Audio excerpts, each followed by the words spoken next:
Kasaragod special sub ജയിലിൽ remand പ്രതിയെ മരിച്ച നിലയിൽ കണ്ടെത്തി. പോക്സോ കേസ് പ്രതി ദേളി സ്വദേശി മുബഷീറാണ് മരിച്ചത്. മരണത്തിൽ ദുരൂഹതയുണ്ടെന്ന് ആരോപിച്ച് ബന്ധുക്കൾ മോർച്ചറിക്ക് മുന്നിൽ പ്രതിഷേധിച്ചു.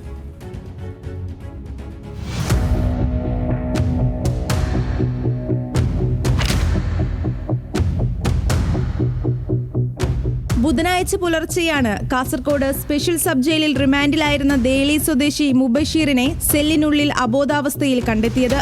5 മണിയോടെ ശാരീരിക അസ്വസ്ഥതകൾ അനുഭവപ്പെട്ട പ്രതിയെ ആശുപത്രിയിൽ എത്തിക്കും വഴി മരണം സംഭവിക്കുകയായിരുന്നു. ഹൃദയാഘാതമാണ് മരണകാരണമെന്നാണ് പ്രാഥമിക നിഗമനം. എന്നാൽ മരണത്തിൽ ദുരൂഹതയുണ്ടെന്ന് സഹോദരൻ മുഹമ്മദ് സൽമാൻ ആരോപിച്ചു. ഇന്നലെ യാതൊരു കുഴപ്പമില്ലാത്തൊരു മനുഷ്യനാണ്.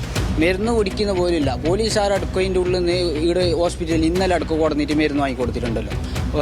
കാരണം ഞങ്ങളടുത്ത് 9 കൊല്ലമായി, 1 മാസം ഞങ്ങളടുത്ത് വന്നിട്ടുമായി. അതിന് മുമ്പ് ഞങ്ങളടുത്തുണ്ടായത് ഒരു മരുന്ന് ഒരു ഇതോ ഇന്നേ വരെ ജീവിതത്തിൽ കുടിക്കാത്ത മനുഷ്യനാണ്. ഏതൊരു രോഗത്തിനും അങ്ങനത്തെ രോഗം ഇല്ല.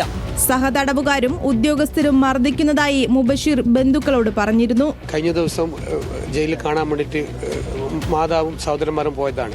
അപ്പോഴവർ പറഞ്ഞിട്ടുണ്ട്, എന്നെ ഇവിടെ ഉദ്യോഗസ്ഥരും സഹതടവുകാരും ഉപദ്രവിക്കുന്നതിന് എന്നെ ഇവിടെ നിന്ന് മാറ്റണം, എന്നെ കണ്ണൂരേക്ക് മാറ്റണം, ഇല്ലെങ്കിൽ എനിക്ക് പെട്ടെന്ന് ജാമ്യം ഉണ്ടാക്കേണ്ട ഒരു വ്യവസ്ഥ ഉണ്ടാക്കണം, എനിക്ക് ഇവിടെ നിൽക്കാൻ പറ്റുന്നില്ല, ഞാൻ കണ്ണൂർ മാറ്റണം എന്ന് പറഞ്ഞിട്ടുണ്ട്. പിന്നെ യാതൊരു അസുഖം പോലും ഇല്ലാത്ത ഒരു ആരോഗ്യമായ ചെറുപ്പക്കാരന് ഇവർ എന്ത് ഗുളികയാണ് കൊടുക്കുന്നത്? ബന്ധുക്കളുടെ പ്രതിഷേധത്തെ തുടർന്ന് പോസ്റ്റ്മോർട്ടം പരിയാരം മെഡിക്കൽ കോളേജ് ആശുപത്രിയിലേക്ക് മാറ്റി.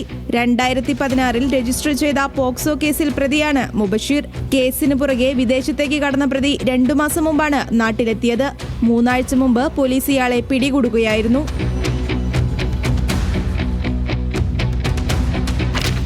ന്യൂസ് മലയാളം, കാസർഗോഡ്.